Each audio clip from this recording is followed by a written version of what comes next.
হচ্ছে Cartesian coordinate system. এখন এই অধ্যায় আসলে কার্তেশিয়ান বিজ্ঞানী কার্তেশিয়ানের নাম অনুসারে মূলত এই জ্যামিতিটার নাম হচ্ছে Cartesian coordinate system. Cartesian coordinate সিস্টেমের মাধ্যমে কোনো কিছুর আসলে লোকেশনটা আমরা কীভাবে অরিজিনাল লোকেশন বা এক্সাক্ট লোকেশন বের করার জন্য আসলে এই কার্তেশিয়ান সিস্টেমটা খুবই জরুরি। যেমন অনেক সময় আমরা দেখছি পৃথিবীর লোকেশন নির্ণয় করার ক্ষেত্রে আমরা দেখছি যে একটা নিরক্ষরেখা এবং হচ্ছে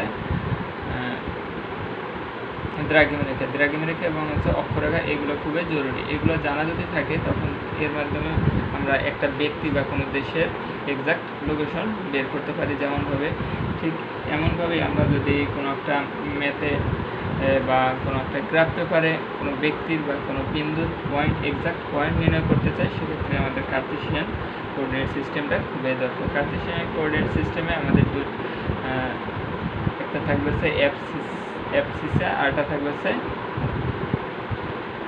কোঅর্ডিনেট। এর মধ্যে আমরা বাংলায় যেটা বলি ভুজ এবং হচ্ছে কোটি। সাপোজ একটা স্থানাঙ্ক যদি বলি 3 এবং 4, এর ভিতরে বাংলায় 3কে বলা হচ্ছে ভুজ এবং 4কে বলা হবে কোটি। এই ভুজ এবং কোটিটা যেটা অ্যাবসিসিয়া এবং অর্ডিনেট, এর ভিতরে এক্স অক্ষ আমরা দেখছি যে এক্স অক্ষ, আর একটা হচ্ছে ওয়াই অক্ষ। এক্স অক্ষ হচ্ছে ভূমি সমান্তরালে যে অক্ষটা থাকবে ওইটাকে বলা হয় এক্স অক্ষ বা এক্স অ্যাক্সিস। যেমন এখানে এক্স ড্যাশ হচ্ছে এক্স অক্ষ এবং ওয়াই ড্যাশ হচ্ছে ওয়াই অক্ষ। এর ভিতরে ওয়াই অক্ষ থেকে ডান পাশের যে অংশটা এটা থাকবে হচ্ছে এক্সের জন্য পজিটিভ, এবং ওয়াই অক্ষ থেকে বাম পাশে যেটা থাকবে সেটা থাকবে এক্সের জন্য নেগেটিভ মান। তো আর এক্স অক্ষ থেকে উপরের দিকে যে পার্টটা থাকবে এই পার্টে থাকবে ওয়াই এর মান পজিটিভ, এবং এক্স অক্ষ থেকে নিচের দিকে যে পার্টটা থাকবে এই পার্টটায় ওয়াই এর মান থাকবে নেগেটিভ। এখন যদি বলি যে 3 এবং 4 যে বিন্দুটা, সেই বিন্দুটা কোথায় হবে, এখানে যদি আমরা ছক্কা কষে আঁকতাম তাহলে 1 2 3 3 ঘর মানে এখানে ধনাত্মক 3, মানে 3-এর মান হচ্ছে পজিটিভ, তাহলে এক্স অক্ষর ডান দিকে যাব। তো 3 ঘর যাওয়ার পর সেখান থেকে 4 ঘর উপরের দিকে যাব, 1 2 3 4 ঘর যদি আমরা উপরে যাই এই মানটা হচ্ছে 3 4 যে বিন্দু পাবো, 3 4 বিন্দুটাই। তাহলে এই প্রথম এটা চতুর্ভাগের, যদি 4টা চতুর্ভাগের, এটা হচ্ছে প্রথম চতুর্ভাগ, এটা হচ্ছে দ্বিতীয় চতুর্ভাগ, এটা তৃতীয় চতুর্ভাগ এবং এটা হচ্ছে চতুর্থ চতুর্ভাগ। এখন প্রথম চতুর্ভাগে দুইটাই প্লাস, মানে এক্স এর মানও প্লাস বা অ্যাবসিসের মানও প্লাস, এবং হচ্ছে অর্ডিনেটের মান বা কঠিন মানটাও পজিটিভ হবে। এরপরে যদি আমরা দ্বিতীয়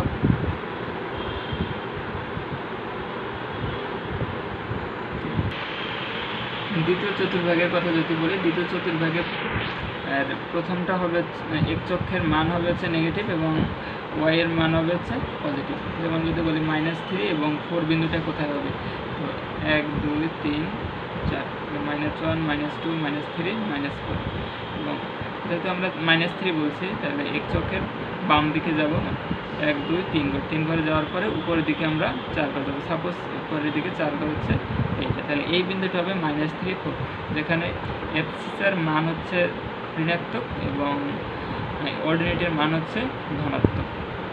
এরপরে আমরা যদি থার্ড কোয়াড্র্যান্টে যাই, থার্ড কোয়াড্র্যান্টের ভিতরে আমাদের এখানে মানটা হবে মাইনাস এবং হচ্ছে মাইনাস। তো মাইনাস মাইনাস কেন হবে, প্রথমে এক্স অক্ষের বাম দিকে যাচ্ছে এই কারণে মাইনাস, এবং ওয়াই অক্ষের নিচের দিকে যাচ্ছে এই জন্য দুইটাই মাইনাস হবে। যেমন যদি বলি -3 এবং হচ্ছে -4, -3 বিন্দুটা হচ্ছে 1 2 3 4, তাহলে -1 -2 -3 -4, তাহলে -3 -4 বিন্দুটা হবে। সাপোজ এখানে আমরা -3 -4 বিন্দুটা ধরলাম, প্রথমে -3 পর্যন্ত আসতে হবে, তারপর হচ্ছে -4 পর্যন্ত নিচের দিকে নামতে হবে। এরপরে যদি আমরা চতুর্থ ভাগে হবে এক্স এর মান পজিটিভ এবং ওয়াই এর মান হবে নেগেটিভ, কারণ আমরা এক্স অক্ষের ওয়াই অক্ষের ডান দিকে যাচ্ছি। ওয়াই অক্ষের ডান দিকে যদি 3 -4 বিন্দুটা হবে চতুর্থ ভাগে, কারণ এক্স অক্ষের দিকে আমরা 3 ঘর পজিটিভ 3 ঘর গেছি এবং নিচের দিকে 4 ঘর গেছি, নিচের দিকে 4 ঘর, এই বিন্দুটা হবে 3 -4 বিন্দু।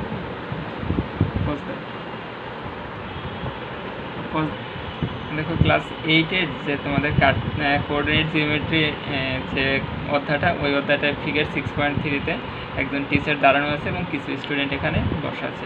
এর মাধ্যমে আমরা জানতে পারবো আসলে এক্স্যাক্ট লোকেশন।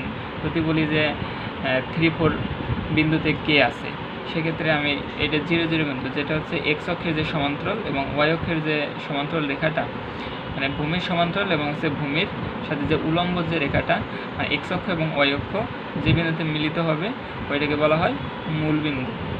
মূল বিন্দু মানে হচ্ছে 0-0, যেখানে এক্সের মানও 0 এবং ওয়াইয়ের মানও 0। এরপরে এখান থেকে দেওয়া আছে 1 2 3, এক্স অক্ষের দিকে এরকম 10টা ঘর আছে এবং ওয়াই অক্ষের দিকে 8টা ঘর আছে। এখানে কয়েকজন স্টুডেন্ট আছে। দেখবো যে সাপোজ এই একটা ব্যক্তি, এই ব্যক্তি আসলে কোন নাম্বার পয়েন্টে আছে।